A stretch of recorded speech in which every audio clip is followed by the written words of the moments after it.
Hey, has the discourse gone down? Are we now okay with the Batgirl costume? Huh? Nah. When it comes to the Batgirl costume, I mean, I'm not saying it's like, oh, it's the best costume ever, but I'm like, I'm okay with that. Burnside, okay, I see where they're going for. It's very much homemade. She's going to get a second costume. 100% going to get that, okay? Which is what happens all the time. That's why I always find it funny when people are like, this looks like pure ass, it sucks, and whatever the hell. And I've had some really weird back and forth with people about the Batgirl costume. Because when we're talking about comic accuracy, I had somebody say it's not comic accuracy, and I'm like, how is it not comic accuracy? But that person was saying because they didn't like the leather.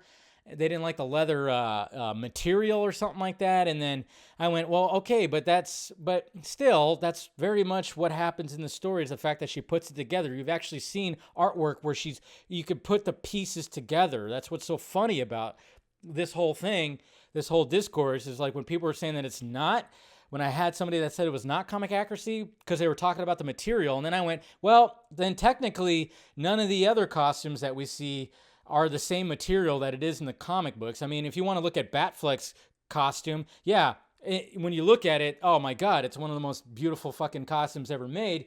But if you wanted to apply the whole thing about the material, it's not the same material that they use in the comic books. He's just wearing normal tights in the comic books. And as opposed to this special fabric that is bulletproof and all this stuff like that. I don't know. People, all I wanted to say, and this is what I'll say about this, and hopefully this will be it when it comes to the Batgirl costume, is if you don't like it, fine. That's fine. You don't have to like it. Not everybody's going to like these costume reveals. But it's when you try to add something and try to say the reason why you don't like it because there's a certain, because of this. Just say you don't like it because it just doesn't look that great. Okay, fine. But when you have people saying the reason and they try to make a point of the reason, and I'm like, that doesn't make sense because then you can't, and then you go well, you're biased. That's why, because, okay, and I'm just like, you know what? She's going to get a new costume. It's whatever. And, it's going to get better. It's definitely going to get better. This is just the beginning right here. I'm just curious how she made that cowl, though. I am very curious about how she made the cowl because that texture and the lines and stuff like that. I think the cow's cool, It's cool. I dig it. It's whatever. So it's whatever. It'll be fine.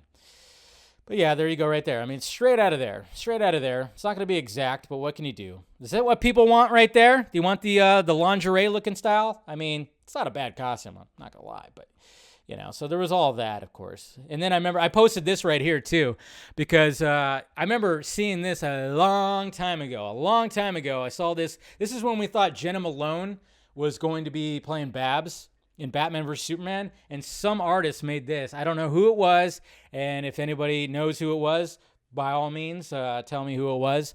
But, I mean, it's, this is a Batgirl costume that looks awesome, but, I mean, yeah, it's definitely made in the same vein of Batfleck right there, and I think that's pretty damn cool right there.